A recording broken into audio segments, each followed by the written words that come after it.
सभा मध्य अंतर्धान होगा पर राजा इंद्रद्युम्न जटाधारी सन्यासी को अनेक खोजी निराश हेले। आखिर लोतक झरू थाए, कांदी कांदी भुईरे लुटि जाउथांती। पात्र मंत्री तांको अनेक बुझाउथांती।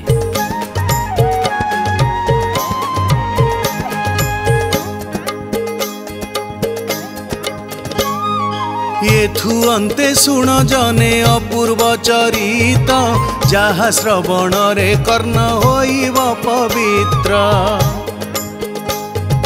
जैमिनी बोइले ऋषि गणंकु अनाई, अवंतीश्वरंकु जति बर सबु कही।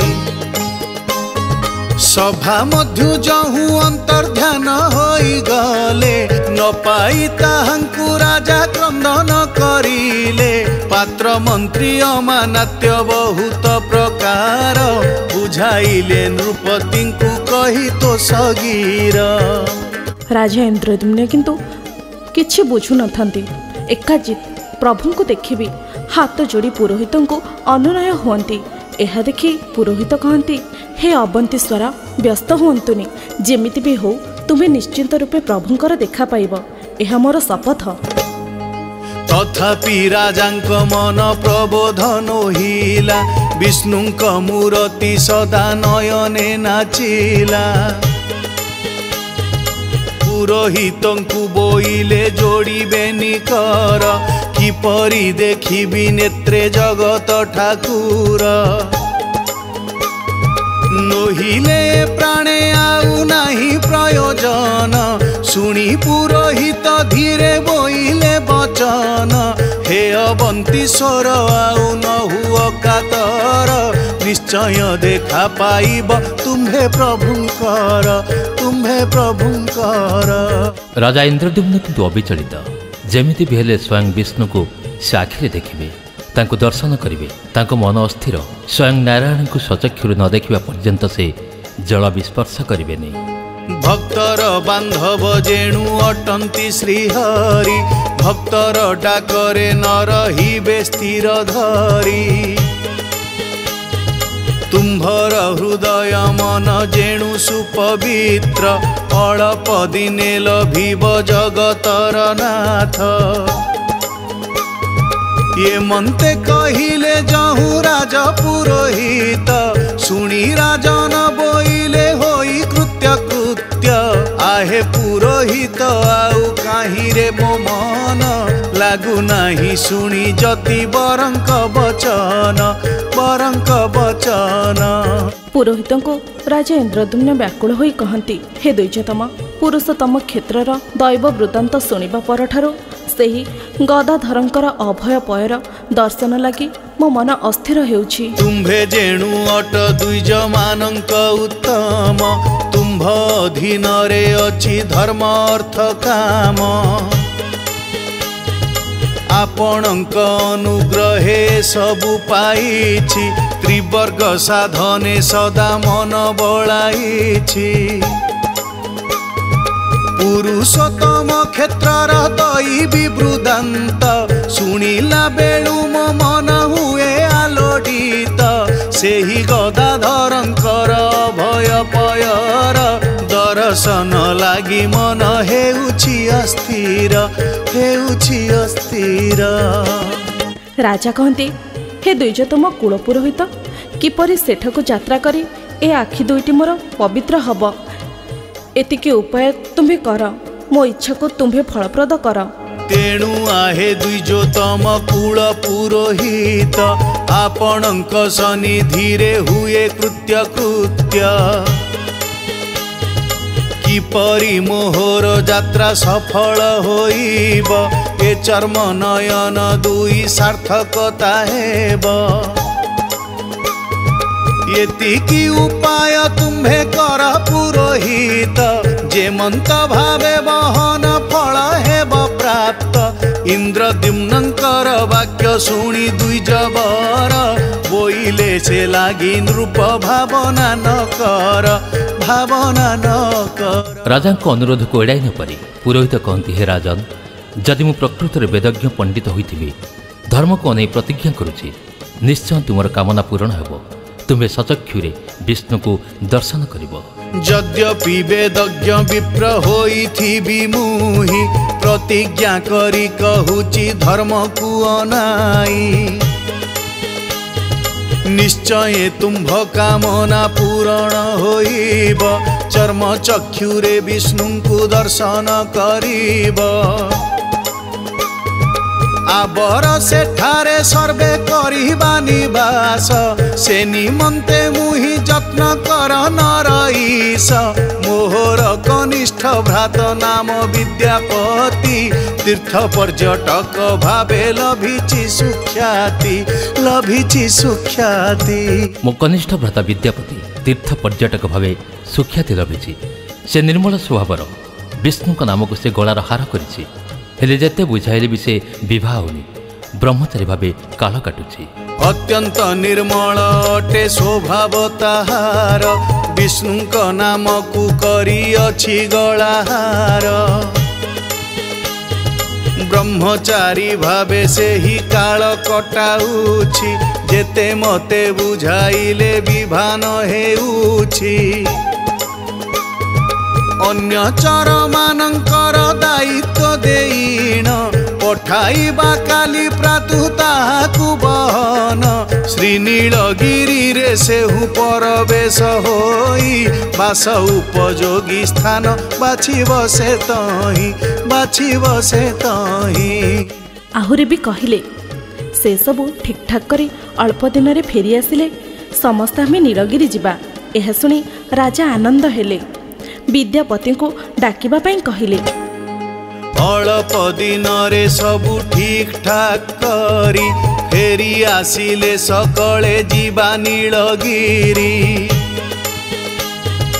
एहा सुनी नरपति आनंद होइले विद्यापति को डकाओ बोलिण बोइले।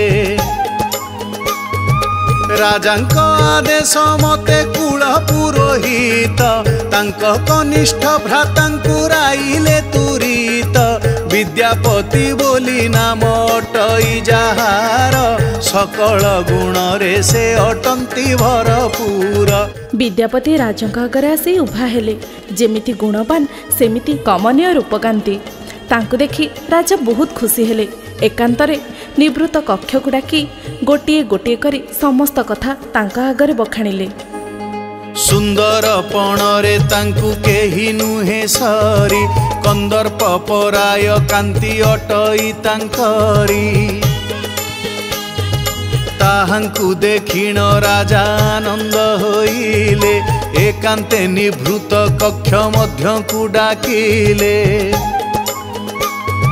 बोइले हे विद्यापति सुण मोर गीर तुम्भे केवल ए बेले भरोसा मोहर। यद्यपि क्षेत्र को तुम्भे करिब गमन गोटी गोटी करी सुण मोहर वचन। हे विद्यापति प्रभु को दर्शन करी से स्थानर ठाव निरूपण करी शीघ्र तुम्हें फेरी आसब। तुम आसवा बाट को मु अनै रही। राजांठार सब शुणी विद्यापति अविलंबे सेठाकू गमन करने को निष्पत्ति नेले।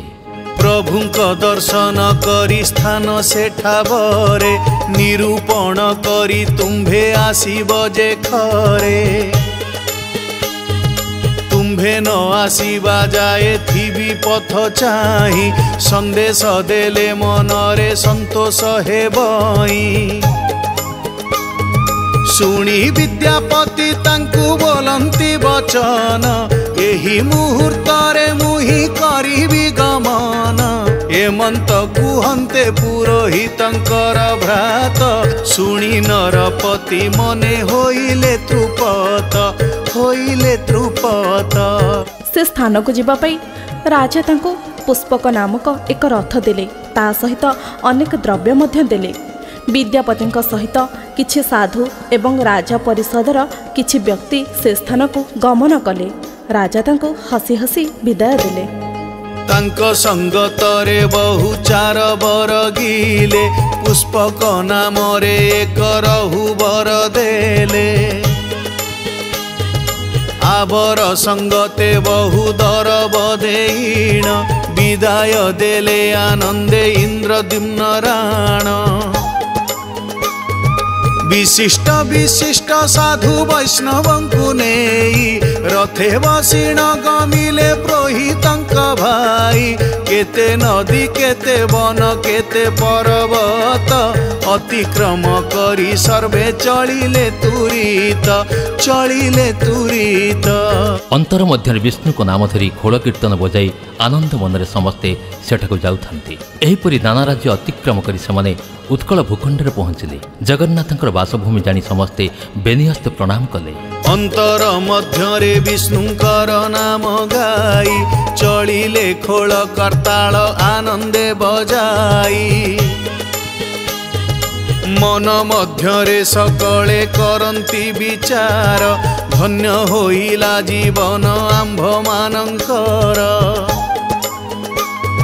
यही परि नाना राज्य अतिक्रम करी उत्कल भूखंडे जाई मिलिले सबूरी जगन्नाथंकर बासभूमि बोली सेही प्रणाम करिण रज बोली हेले तही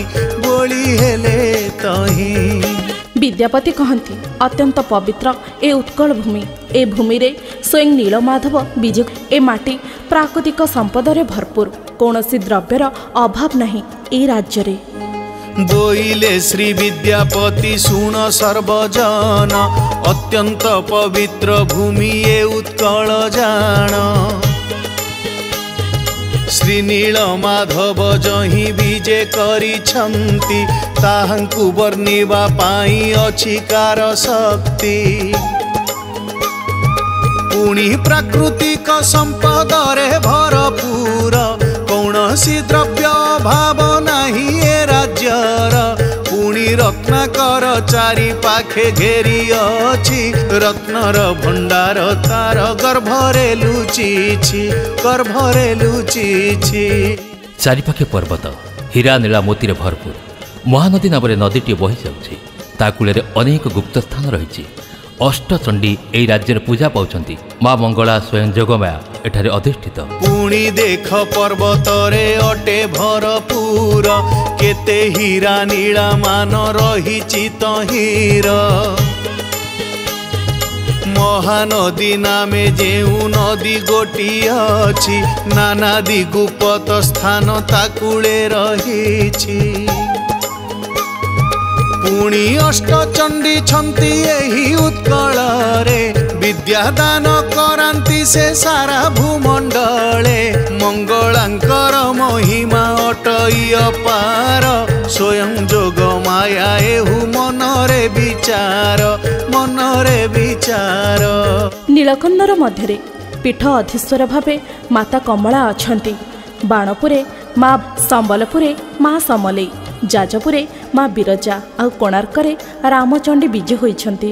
नीलकंदर मध्यरे पीठाधीश्वरी भावरे माता कमला छंती जगी करी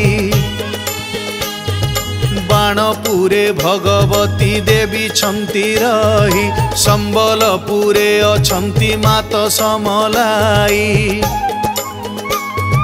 जाजपुर रे बिरजा देवी रही कोणार्क मंडले रामचंडी जगी काले कौनसी दानव करिबे उत्पात हेंगुला इंकु मिसाई ये सर्वे जाग्रत एहिपरि भावे अष्ट महामाया एठारे पूजा पाउछंती शत्रु को पाइले संगे संगे तर विनाश करती जार महात्म्य केही भी जानि नांती। एहा परे समस्ते एकाम्र वन मध्यरे प्रवेश करती जार नाम भुवनेश्वर। अष्ट महामाया एही परकारे छंती शत्रु को पाइले सेहु क्षणे विनाशंती एमंत महिमा अटे उत्कल माटीर जार महात्म्य न जानती सुर नर यही परकारे सर्वे कथबार्ता होई एकाम्र वन मध्यरे प्रवेशिले जाई तार अन्य नाम अटे जे भुवनेश्वर एहार कारण सुज्ञ जने हेतु कर स्वयं लिंगराज एही एकाम्र क्षेत्र को जगिछंती जहांक दर्शन रे मुक्ति मिले एठारे जेतिकी शिवलिंग अछि तार कल्पना करिबा संभव नुहे एमिति कहि विद्यापति शिव को पूजार्चना कले। स्वयं लिंगराज एही क्षेत्र जगिछंती ताहांकु दर्शन करी जने हुंती मुक्ति आबर जेतेक शिवलिंग अछि रही कलना करिबा पाई काशकति नाही जेते शिव भक्त एठी तेजी छंती प्राण सकले शिव रूपरे छंती एठा बेण एही परकारे विद्यापति विप्र कही शिवंकु पूजिले विष्णु प्राप्त हेबा पाई सही स्थान छाड़ी आनंद मनरे समस्ते गमन करी साखी गोपाल पहुंचले और दर्शन कले। पूजक मान से स्थानर महात्म्य पचारते पूजक माने गोटी गोटी करी से अलौकिक घटना सबको बुझाई देले। सेठाबरु आनंदरे सर्वे चली गले साखी गोपाल दर्शन करी तो सहेले सेठाबरे कृष्णचंद्र साक्ष्य दान पाई वृंदावन रु आसीण जाई छंती रही ताहांक चरित अटे अलौकिकति उच्छा कले पूजकंकु विप्र विद्यापति ताहांकु बुझाई गोपालंक समाचार कहिले पूजक माने विस्तृत भावर पूजक कहिले द्वापर जुगर शेष समय रे दुई जण विप्र वृंदावन जाइथिले प्रभुंक दर्शन पाई सेहिठारे जणे धनी विप्र को व्याधिग्रास कला। बोइले द्वापर जुग शेष समय रे दुई जण विप्र जाइथिले दर्शन रे वृंदावन रे जाइण प्रवेश होइले सकल दर्शन वस्तु बुलीण देखिले यहाँ परे जहा हेला शुण मन देई धनाढ्य विप्रंकु व्याधि ग्रास कला तही अमाशय बा ग्रहणी रोगे पड़ी सेहु अपार कषण लभिला तीर्थे तहु से तीर्थरे तहु। विप्र जनक अन्य जन विप्र को कहले ए जो व्याधि मते ग्रासिलाणी मु बंचिबि कि नहीं संदेह मु जदि ए वृंदावन रे मरि जाए तुमे मते एठारे दाह करी घर को फेरी सब कथा कहब यथाविधि अनुसार मो क्रिया करिब।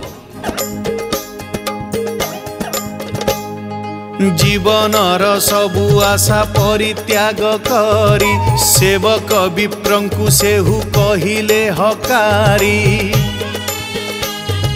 देख एही काल व्याधि ग्रासिलाणी मते जीवने बंचिबि कि नाही मो परते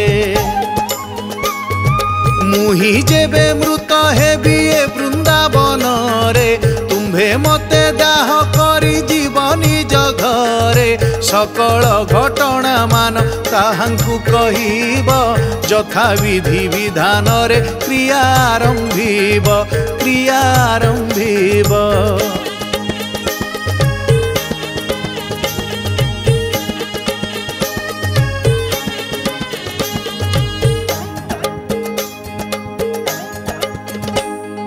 मुनि बचने बोइले क छोट द्विज एकाल कथा तुंडरे न धरंतु आज निश्चय ए व्याधि तुम्भ जीव भल होई एहा कही बहु सेवा कला मन देई ताहार सेवारे तुष्ट होई विप्रवर बोइले स्थले तुम्भे जा कला मोहर सारा जीवन रे मुही सुझी न पारिबी काल काल कुजे ऋणी होई न रहिबी मुनिब विप्र अत्यंत खुशी होई कहिले मु आज वृंदावन गोपाल जीउका आगरे शपथ करी कहूछि मोर जो कन्या रत्नटी अछि ताहाको विवाह दे जमाता भावे तुमको ग्रहण करिबि।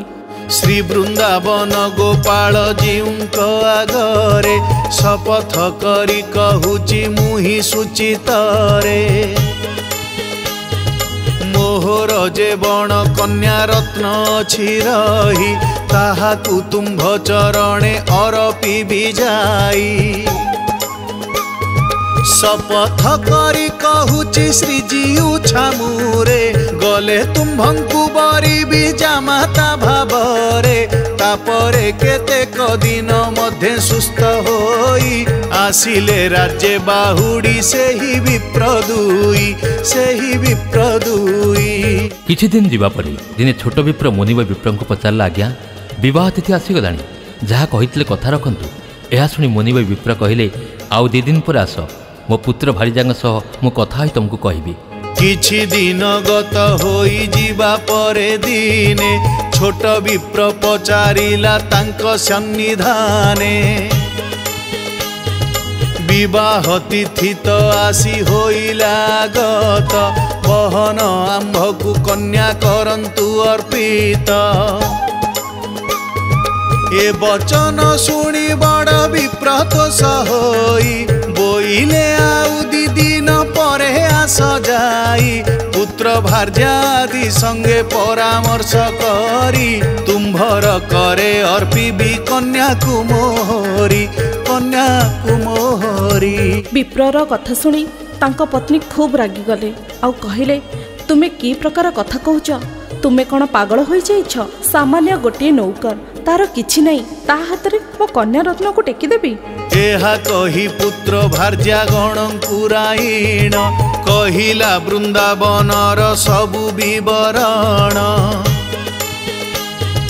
बोइला गोपाल आगे करिछि शपथ विवाह देवी कन्या को ताकरे निश्चित ये मंत वचन जहु तार परिवार कर्णरे शुणिले क्रोध होइले अपार बोइले से माने एक छार नौकर को विवाह करिब पुणी आंभर कन्या को पत्नी ठारू एकथा शुणी विप्र चिंतार पड़िला। पत्नी ठीक कहूची जानी छोट विप्र को कहला तो सहित मो कन्या को बाहा दे पारिबिनी तू गोटे छार नौकर तो मुह को टिके लाज नहीं छोट मुहरी एते बड़ कथा कहूचु जा एठू घर घाट नाही जार बाड़ी वृत्ति नाही से छार नौकर होई हेब पुणी जाई एपरी कहिले जहु पुत्र पत्नी गण बड़ विप्र छोट विप्रे करिला बारण बोइला तू ही मोहर अटु नौकर मुकी परी विभा देवी कन्या को तो कर छोट मुखे बड़ कथा कहूचु की परी लाज नाही तिले मात्र मुखरे ताहारी छोट विप्र अपमानित होई फेरी आसी राजा को सब कथा कहला सब शुणी राजा बड़ विप्र को डकाइले राजा डाकरा पाई बड़ विप्र राजा पाखरे पहुँचिले राजा ठारू समस्त वृत्तांत शुणिले आउ दिने मात्र जेबे कथा कहिबु उत्तम मध्यम पाई बाहुडीण जीबु एपरी कहिला जहु से धनाढ्य विप्र छोट विप्र मन मध्य लभिला क दुख राजांक पाखरे जाई गोटी गोटी करी सकल घटना मान कहिला सबूरी ता शुणी नृपति बड़ विप्र को डाकिले सत किए कथा मिछ तांकु पुछा कले बड़ विप्र कहले जदि यह से कहूची ताहले कहू किए सेठारे साक्षी अछि जदि किए एक कथारे साक्षी देव ताहले मो कन्या को मो हाथ रे टेकी देबी। राजा छोट विप्र को डाकी कहले एक कथा वृंदावन रे किए सुनिछि जे कि साक्षी देई परिबो। बड़ विप्र बोले जेबे एहा से कहूची कहू किए तार सेठा बरे साक्ष्य अछि जेबे साक्ष्य देव केहू एही कथा पाई निश्चय कन्या अर्पिबी ताहा करे मुही ये परी कहिला जहू से धनाढ्य द्विज छोट विप्र को बोइले डाकी महाराज जेते बेले वृंदावने हेला एहा स्थिर किए किए साक्ष्य रही थिले सेठावर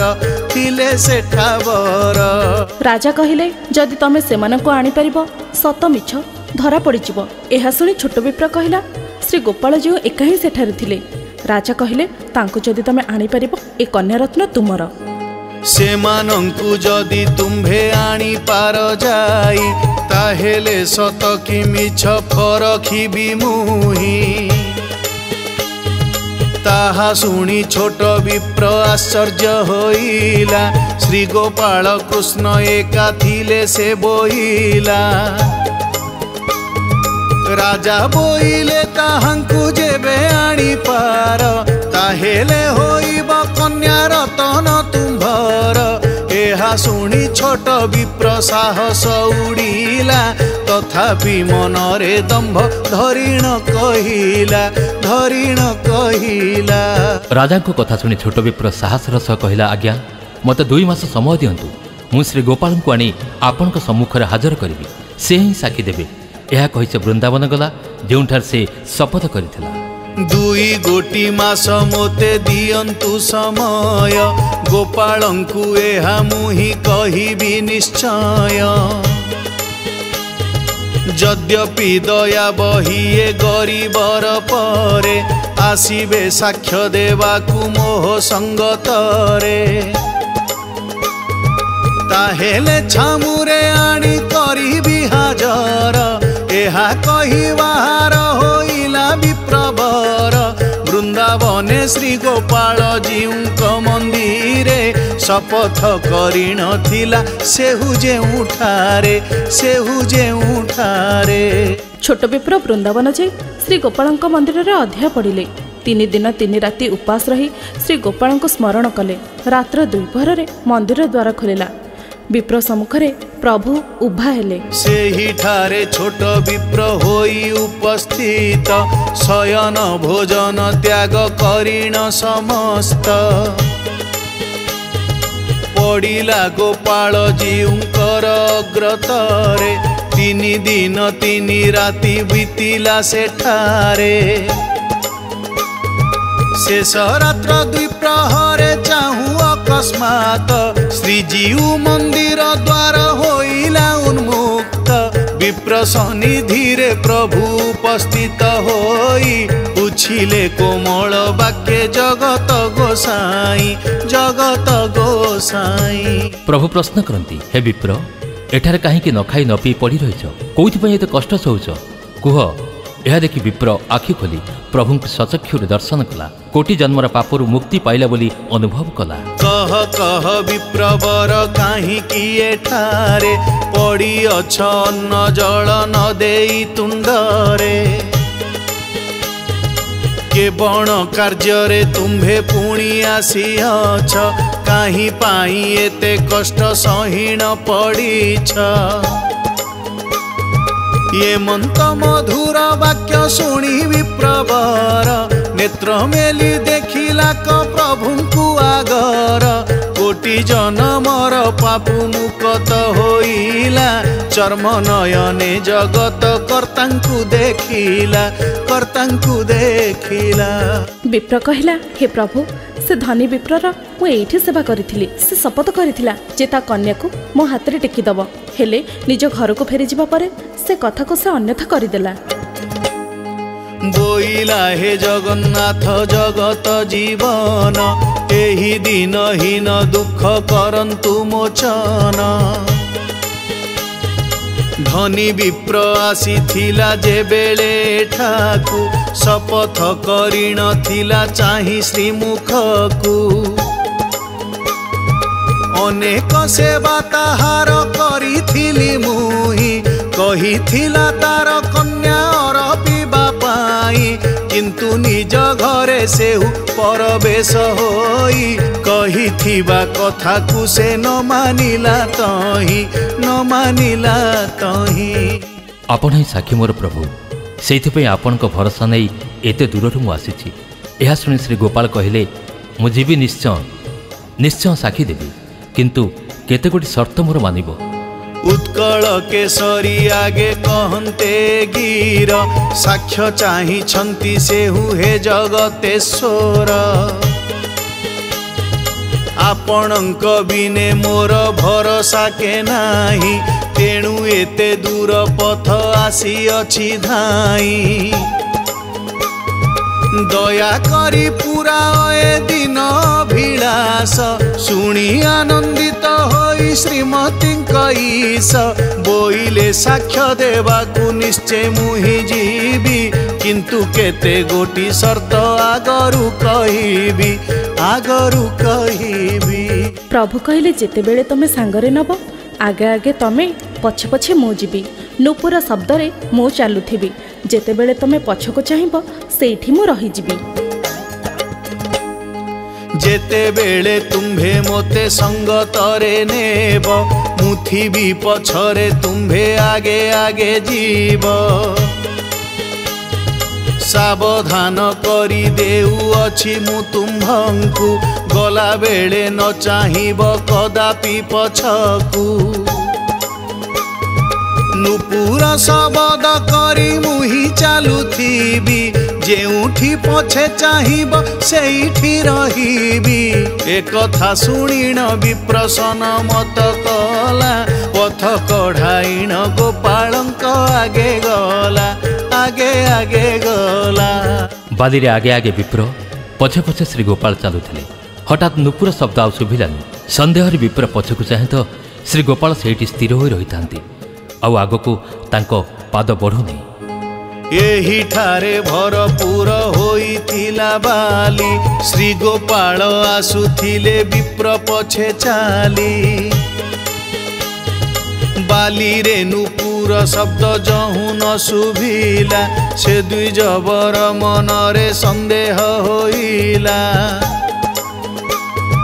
भाविला निश्चय प्रभु ठकी देले मोरे तेणु नुपुर शब्द न शुभे कर्णरे एही परि मन मध्य पांची विप्रवर अनाई द्यन्ते पछकु श्री गोपाल स्थिर श्री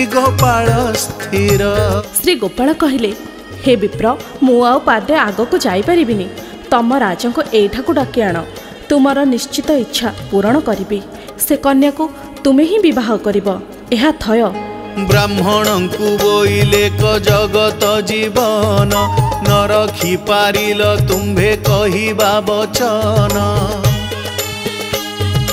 आउ पादे मात्र मुहि न पारिबी जाई डाकी आण नृपतिंकु एठाकु डकाई तुम्भर कामना निश्चय करिबी पुराण बड़ विप्र निश्चय कन्या करिब अर्पण श्री गोपाल जीउ जहु कहिले गिर ब्राह्मण चलिला नरपतिंक पासर विप्रर कथा शुणी राजांकर संदेह हैला सतरे कण प्रभु एठाकु आछंती वृंदावन राजा बाहरिले आ बाली उपर देखिले श्री गोपाल उभा होइछंती अति आनंदरे प्रभुंकर पୟରେ से प्रणिपात हेले गोटी गोटी करी जहु सकल कहिला शुणी नरपति मने संदेह होइला सते कि वृंदावन रु आसी छंती हरि एहा भावी बाहर होइले दंडधारी देखिले बालुका राशि मध्य श्री गोपाल उभा होई छंती ज्योति दिशई उज्ज्वल देखिण राजन अति आनंदित होई श्रीजीउंक पाद पद्मे प्रणमिला जाई गोपाल जीव समस्त सत कहले राजा को तापरे बड़ विप्र को डका गला छोट विप्र सह तांको कन्या को विवाह पाई आदेश देले राजा। विवाह सरीगला। गोपालजी वृंदावन को फेरिबा को मनस्थ कले। समस्त कथा गोपाल जीउंकु पुछिला, छोट विप्र कथा प्रत्यक्षरे सत्य हेला। तापरे बड़ विप्र को बहन डकाई, विवाह कर कन्या को आदेशिले साई। श्री गोपाल जीउंकर आज्ञा परमाणे, विवाह संपन्न हेला तांक सन्निधाने। तापरे श्री वृंदावने हुअन्ते बाहार, पड़िला नृपति पाद तले प्रभुंकर, तले प्रभुंकर। राजा को कथा रखी श्री गोपाल अटकिले। कहले, हे राजा, जदि मु रहिबि ताहले एहिठारे मोर मंदिर निर्माण कर, मु सेई मंदिर रे पूजा पाइबी। हे प्रभु जदि ए दिन राज्ये आसिछन्ति, कृतार्थ करन्तु अधमकु जदुपति। एमंत राजन जहु कृत्य कृत्य हेला, श्री गोपालंक मनरे दया जात हेला। बोइले यद्यपि मोते चाहु नृपवर, एहि स्थान रे मंदिर कर तुतियार। परम ब्रह्म पद्मनाभ परात्पर साई, श्री नीलकंदर मध्ये सदा छंती रही, सदा छंती रही। जेउ भक्त माने नीलाचल जिबे, फेरिबा बेले मो मंदिर दे दर्शन करिबे। श्री गोपाल जीउ का आदेश पाई राजा सेठरे एक मंदिर निर्माण कले। महानित्य वैकुंठ जे ताहाकु कहन्ति, सेठा बरु सभिंकर अटे उत्पत्ति। जेउ भक्तगण जीवे श्री नीलाचलकु, फेरिबा पथरे आम्भे देखिबु ताहांकु। पुरुषोत्तम क्षेत्ररु फेरिबे जे जन, ताहांक दर्शने आम्भे बोलाइबु धन्य। श्री गोपाल जीउंकर पाइण आदेश, मंदिर निर्माण कले उत्कलर ईश, उत्कलर ईश। मंदिर निर्माण करी राजा विधि विधान रे सब खंजी देले। सेबेठारु वृंदावन बिहारी प्रभु एठारे रही पूजा पाइले। विद्यापति खुशी मनरे श्री गोपाल पूजा सारी पुरुषोत्तम क्षेत्र को गमन कले। विधि विधान रे सबु खंजा करी देले, सेही दिन ठारू प्रभु एठारे रहिले। स्वयं वृंदावन चंद्र अटंती जेहि, एठावरे खेला लीला करुछंती रही। एमंत प्रकारे शुणी गोपालंक कीर्ति, शुणी विद्यापति मने हेले तो सती। विधि विधाने गोपालंकर पूजा सारी, चलिले पुरुषोत्तम क्षेत्र को सबूरी, क्षेत्र को सबूरी। विद्यापति नीलकंदरर शंखनाभि मंडल रे प्रवेश करी नीलकंदरर शोभा निरीक्षण करती। चारिपाखरे समुद्र आउ मझिरे पर्वत घेरी रहिछि, चारि दिगरे जंगल। शंखनाभि मंडल रे प्रवेश होइण, नीलकंदरर शोभा कले निरीक्षण। चारि पाखरे सागर घेरी रही अछि, मध्यरे पर्वत शोभा विकसी उठुछि।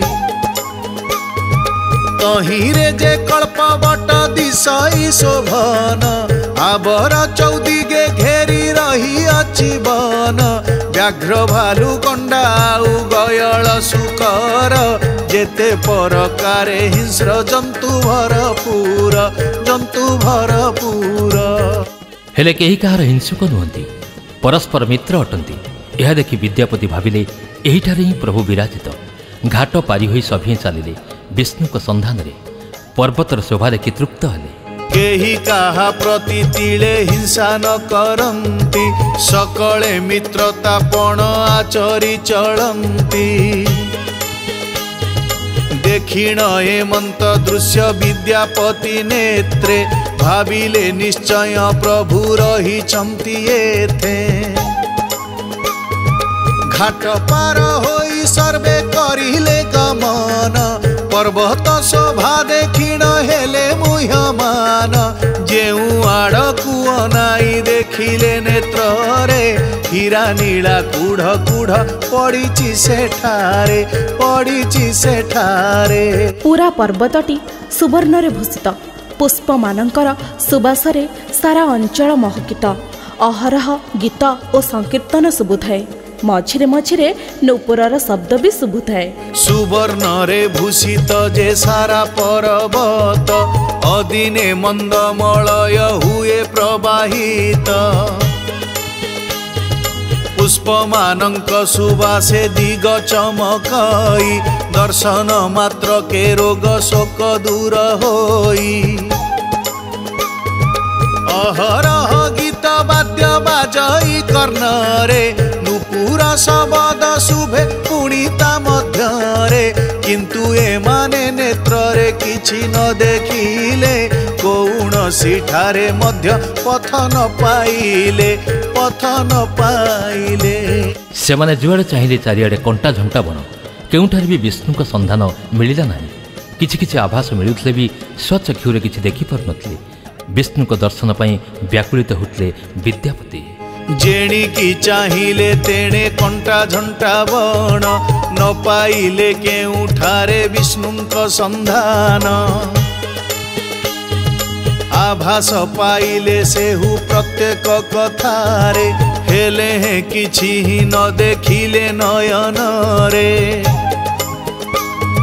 किपरि लभिबी बोली विभुंक दर्शन अत्यंत व्याकुल हेले से द्विज नंदन अंतर मध्य डाकिले तुहाई हे जगन्नाथ बारे मात्र कर त्राही